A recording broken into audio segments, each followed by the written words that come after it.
ശവന്തീനി അയാളെന്നെ കടിച്ചീറാൻ വന്നു.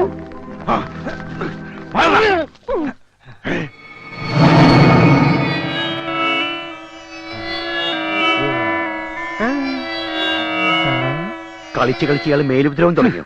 ആ നീ വണ്ടി കയറ്, ഇറങ്ങി കാര്യം മുടക്കണ്ട. എങ്ങട്? കല്യാണ ഡ്രസ് എടുക്കാൻ.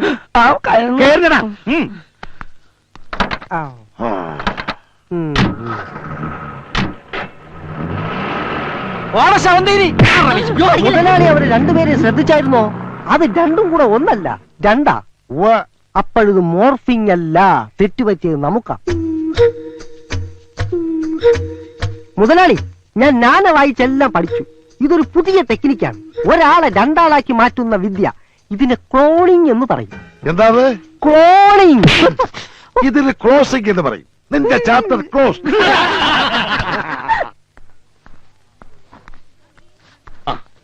ഇത് കൊള്ളാം. ഇതൊരു ജോഡി എനിക്കെടുത്താലോ? കല്യാണത്തിന്റെ അന്ന് ചെത്താം. ചെത്താൻ പറ്റിയ പ്രായം. പാടത്ത് കോലം വെച്ച പോലെ ഉണ്ടാവും. എന്റെ മനുഷ്യ, ഇത് പിള്ളേർക്കുള്ള ഡ്രസ്സാ. നിനക്കിത് ഇഷ്ടപ്പെട്ടോ? നോക്കിയേ. എനിക്ക് കല്യാണത്തിന് ഇഷ്ടമല്ല, പിന്നെയല്ലേ ഡ്രസ്. എന്തെങ്കിലും ഒരു വഴി ആലോചിക്കണം.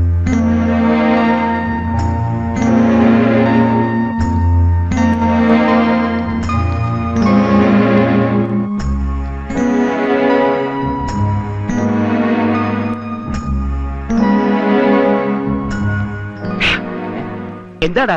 അച്ഛനല്ല, നീ ഒന്നും എടുക്കുന്നില്ലേ? അത് ഞാൻ. എന്താടാ? അല്ല, അപ്പുറത്ത് നല്ല സെലക്ഷൻ ഉണ്ട്, ചെന്ന് നോക്കടാ. ആ പിന്നെ രുക്മിണി, നിനക്ക് ഈ കല്യാണത്തിന് രക്ഷപ്പെടാൻ ഞാനൊരു വഴി കണ്ടുപിടിച്ചു. അല്പം സാഹസമാണ്, റിസ്ക് ഉണ്ട്, എന്നാലും പറയാം. പറയടാ. കല്യാണത്തിന്റെ രാവിലെ ഇവിടുന്നുള്ള ഫസ്റ്റ് ട്രെയിനിൽ നീ ഒളിച്ചോടുന്നു. ബാംഗ്ലൂരിലുള്ള എന്റെ വീട്ടിൽ നീ എത്തുന്നു. അവിടെ ചെന്ന് നീ നിന്റെ പത്മജിയെ കണ്ടെത്തുന്നു. എന്താ ആലോചിക്കണേ? നിന്റെ അച്ഛൻ്റെ അമ്മയുടെയും കാര്യം ഓർത്തിട്ടാണോ? അവരെങ്ങനെയെങ്കിലും പിന്നീട് പറഞ്ഞ് ആശ്വസിപ്പിക്കാം. പക്ഷേ പുതിയൊരു ജീവിതവും സ്വപ്നം കണ്ട് മണ്ഡപത്തിലേക്ക് അണിഞ്ഞൊരുങ്ങി വരുന്ന ആ പെണ്ണിനോട് ഞാൻ ചെയ്യുന്ന ഏറ്റവും വലിയ ക്രൂരതയല്ലടാ ഈ ഒളിച്ചോട്ടം. ഞാനൊന്ന് പറഞ്ഞോട്ടെ. ഇഷ്ട പെണ്ണ് മണ്ഡപത്തിലെത്തും. നിന്നെ കാണാതെ അവിടെ ഒരു സ്ഫോടനം ഉണ്ടാകുകയും ചെയ്യും. അപ്പോഴാണ് എന്റെ എൻട്രി. നിനക്ക് വേണ്ടി ഞാനൊരു ത്യാഗം ചെയ്യും. ഞാൻ അവളെ കിട്ടും. നിന്നെക്കാളും ഒട്ടും മോശമല്ലാത്ത എന്നെ സ്വീകരിക്കാൻ അവളുടെ ബന്ധുക്കൾ തയ്യാറാകും. അപ്പൊ നിന്റെ പപ്പി? പപ്പി കുപ്പിയാ.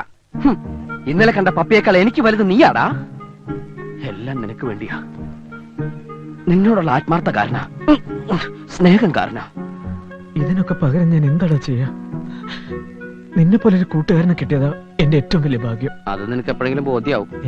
അല്ല, അത് നിനക്ക് ഇപ്പോഴെങ്കിലും ബോധ്യമായല്ലോ എന്ന്. ഇതെങ്ങനെയുണ്ട്? അയ്യോ, എന്ത് തമാശയാ നടന്ന ഇത്ര സന്തോഷിക്കാൻ? ഞാൻ ഇവനൊരു ടേണിംഗ് പോയിന്റ് പറഞ്ഞു കൊടുത്തു. ഇവൻ ടേണിംഗ് പോയിന്റ് ഒക്കെ അവിടെ നിൽക്കട്ടെ. ഇതൊന്ന് നോക്കിയേ, കല്യാണ ഷർട്ടിനുള്ള തുണിയാ. നീ നോക്കിക്കേ. ഇഷ്ടപ്പെട്ടോ? മുറിക്കാനാ? നിനക്ക് ഇഷ്ടപ്പെട്ടോടാ? എത്രയാ നിന്റെ അളവ്? എത്രയാ? 2.5 മീറ്റർ ഫുൾ കൈ. നീ എന്തിനാ എല്ലാ കാര്യം അവനോട് ചോദിക്കണേ? കെട്ടാൻ പോണതവനാണോ? അച്ഛനെല്ലാം അറിഞ്ഞു തോന്നണേ. മിണ്ടാതിരിയുടെ പട്ടി, അത് നമുക്കെല്ലാം അറിയൂ. ഹലോ, ഇന്ന് തന്നെ അയച്ചേക്കണം. നാളെ എങ്കിലും കിട്ടണം. ഓണമൊക്കെ കഴിഞ്ഞ് റിങ് ചെയ്താ ഒരിക്കലും എടുക്കാത്ത നമ്പറായിട്ട് ഒരുത്തം പന്നുണ്ട്. വെറുതെ സമയം മെനക്കെടുത്താൻ. ഒന്ന് വിളിച്ചോട്ടെ, അയാളൊന്ന് ഇറങ്ങിക്കോട്ടെ. 4850. അതെ, പഴയ നമ്പർ തന്നെയല്ലേ, അത് കിട്ടൂല. കരിനാക്കെടുത്ത് വളയ്ക്കാതെ. ഇതെന്താ നേർച്ചയാണ്? കൽക്കട്ടയ്ക്ക് ഒന്ന് വിളിക്കണല്ലോ. അതെ, ഒരു പ്രാവശ്യത്തെ കൂടുതൽ ട്രൈ ചെയ്ത് തന്നെ മെനക്കെടുത്തരുത്.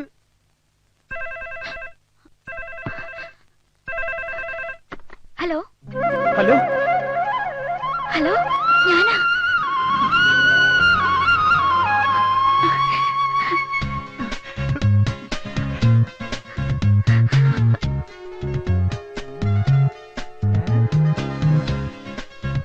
ഇത്രയും കാലം ഫോൺ കിട്ടാനിട്ടായിരുന്നു. കിട്ടിയപ്പോ ഒന്നും മിണ്ടുന്നില്ല. എന്താ ഇത്? ഹലോ, എന്താ എന്നെ പിന്നെ വിളിക്കാഞ്ഞത്? വിളിക്കണുണ്ടായിരുന്നു, കിട്ടണ മുഴുവൻ റോങ് നമ്പറാ. ഞാനിപ്പോ നാട്ടിൽ ഈ ഫോൺ ഒന്ന് കിട്ടാൻ വേണ്ടി ദിവസം പ്രാർത്ഥിക്കുന്നുണ്ടായിരുന്നു. ഞാനും. ദൈവം നമ്മുടെ കൂടെ ഉണ്ട്. അതുകൊണ്ടാണല്ലോ ഇപ്പോഴെങ്കിലും ഒന്ന് കിട്ടിയത്. ഞാൻ വലിയ ടെൻഷനിലായിരുന്നു. അതിനേക്കാൾ വലിയ ടെൻഷനില്ല ഞാൻ. എന്റെ കല്യാണം നിശ്ചയിച്ചിരിക്കുക. എന്നെ കൊണ്ടുപോവോ? ഞാൻ വിളിച്ച വരുമോ? എവിടെ വേണേലും വരാം. എന്നാ ഞാൻ ബാംഗ്ലൂർക്ക് വരട്ടെ? അത് വേണ്ട, ഞാൻ ഇന്ന് നാട്ടിൽ പോവാ. എന്നാ ഞാൻ വീട്ടിലേക്ക് വരാം. വീട് എവിടാന്ന് പറഞ്ഞാ മതി. വേണ്ട, എന്റെ അമ്മമാര് ഭയങ്കര പ്രശ്നക്കാരാ. അനിയൻകുട്ടി പറ, ഞാൻ എവിടെയാ വരണ്ടേ? എന്റെ വീട്ടിൽ നിന്ന് കുറെ ദൂരമുണ്ട് ഒരുവാതിൽ കോട്ടയ്ക്ക്. സാരല്ല, ഞാൻ എങ്ങനെയെങ്കിലും എത്താം. എപ്പോഴാ വരണ്ടേ? 27-ാം തീയതി രാവിലെ 8 മണിക്ക് വന്നാ മതി. 27-ാം തീയതിയോ? എന്താ ഒന്നും പറയാത്തത്? ഞാൻ കാത്തു നിൽക്കും. അനിയൻകുട്ടി, വീട്ടുകാർക്ക് മുഴുവൻ അപമാനം വരുത്തി വെച്ചിട്ടാ ഞാൻ ഓടിപ്പോരുന്നത്. വരാതിരിക്കോ?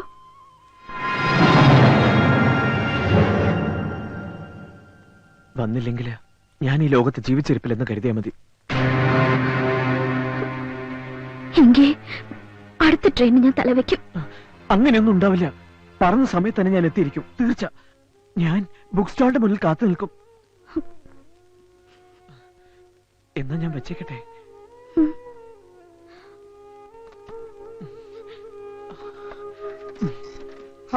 ചെല്ലി കൽക്കട്ട കൽക്കട്ട. ഇത്രയും നാള് വിളിച്ചിട്ട് കിട്ടാത്തതിലുള്ള നഷ്ടമൊക്കെ നികത്തി തന്നെ നന്ദി. ഇതാ ബില്ല് 740 രൂപ. ഇന്നാ 800 രൂപയുണ്ട്. ആ. ബാക്കി താമസം. എന്തൊരു തങ്കപ്പെട്ട മനുഷ്യൻ. ഞാൻ തെറ്റിദ്ധരിച്ച് ഇടക്കിടക്ക് വരണേ. എന്നാ ഞാൻ പോട്ടെ. വേഗം കൊടുക്ക്. അതെ, നമുക്ക് ഈ ബസ് വേണ്ട. അതിന് പകരം 10 അംബാസഡർ കാർ ആയിക്കോട്ടെ. പിന്നെ ചെക്കനെ പെണ്ണിനും ഇരിക്കാൻ ഒരു CN. ഈ കാറുകൾ ഇങ്ങനെ നിരനിരയായി നമ്മുടെ പച്ചപ്പട്ട് വിരിച്ച ഗ്രാമത്തിലൂടെ പോകുന്നത് ഒന്ന് സങ്കല്പിച്ചു നോക്കിയേ. സങ്കല്പിച്ചു. സംഗതി നല്ല സുഖമുണ്ട്. എടാ ചെറുക്കാ, നീ എന്നെ കുളിപ്പിച്ച് കരുതുന്ന ലക്ഷണമാണല്ലോ. അച്ഛാ, ഈ കല്യാണം ജീവിതത്തിൽ ഒരിക്കലേ ഉള്ളൂ. അവിടെ പണം ഒരു പ്രശ്നമാക്കരുത്. മൊത്തം ബില്ലിംഗ് തന്നെ I will pay. എനിക്ക് ഒറ്റ ദുഃഖേ ഉള്ളൂ, ഈ കല്യാണം കാണാൻ എന്റെ ഡാഡി മമ്മി ഇവിടെ ഇല്ലല്ലോ. പാവങ്ങൾ. ഉടനെ ഒരു കമ്പി അടിച്ചാ വരുമോ? ബുദ്ധിമുട്ടാ. ആ കുഴപ്പമില്ല, അവരെ നമുക്ക് വീഡിയോ കാണിക്കാം. ആ പിന്നെ സദ്യക്ക് ബോളി ഉണ്ട്.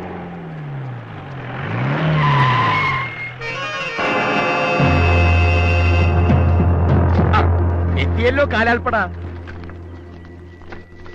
നമസ്കാരം. ആ ഉണ്ണിത്താന്റെ ആക്രമണം ഏത് നിമിഷത്തിലും ഉണ്ടാകാം. അതിലൊരു മുൻകരുതല.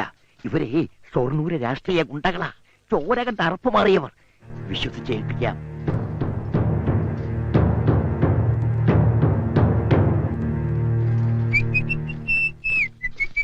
നീ ഇതെവിടെയായിരുന്നു? ഇതൊരു കല്യാണ വീടാ. മണവാളിനെ പലരും തിരക്കും. എനിക്ക് പകരല്ല ചെവിന് ഇവിടെ നിർത്തിയത്.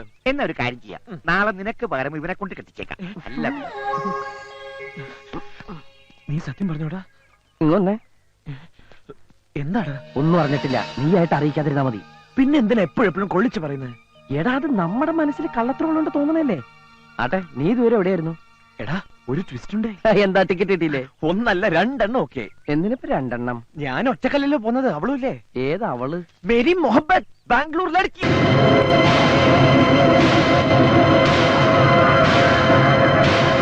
അതേടാ, എനിക്ക് അവളെ ഫോണിൽ കിട്ടി. അവളുടെ കല്യാണമൊന്നും. പക്ഷെ എന്റെ കൂടെ ഇറങ്ങി വരാന്ന് പറഞ്ഞു. എന്നിട്ടൊരു ചോദ്യം, ഞാൻ വരാതിരിക്കുമെന്ന്. ഞാൻ എത്തിയില്ലെങ്കിൽ ചത്തൂന്ന് കരുതിയാൽ മതി എന്ന് ഞാൻ പറഞ്ഞു. അപ്പൊ അവള് പറയാ, എന്നാ അടുത്ത ട്രെയിൻ അവൾ തലവെക്കുമെന്ന്. എന്തൊരു സ്നേഹമല്ലട അവൾ. ആ, അടയാളം കണ്ടുപിടിക്കാൻ വേണ്ടി ഞാൻ ആ ബുക്ക് സ്റ്റാളിന് മുമ്പിൽ നിൽക്കാന്നാ പറഞ്ഞത്. എന്തു പറ്റിടാ? ഒന്നുമില്ല. ഈ വിഷയത്തിലൊന്നും നീ ഇടപെടണ്ട. ഫുൾ സ്വിംഗിൽ അച്ഛന്റെ കൂടെ നിന്നോണം.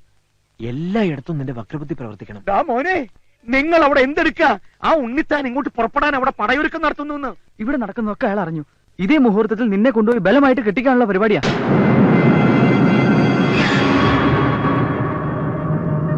എങ്ങനെയെങ്കിലും അത് തടയണം. എന്തായാലും ഈ മുറ്റത്തൊരു ചോരപ്പുഴ ഒഴുക്കണ്ട.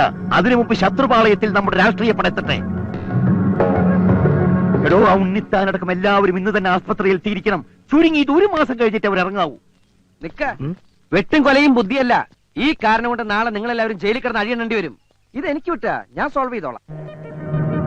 ഒറ്റയ്ക്ക് എന്നും ഞാൻ ഒറ്റയ്ക്കല്ലുള്ളൂ, അത് മതി. മോനെ, നല്ല സൈസൊത്ത 10-20 അവിടെ കാണും. അവര് നിന്നെ നിരത്തും. കപ്പല് മറിക്കാൻ കൊഞ്ചുപൊടി മതിയെന്നല്ലേ കണക്ക്. അവരെ നേരിടാൻ എനിക്ക് ബുദ്ധിമതി, ശക്തി വേണ്ട.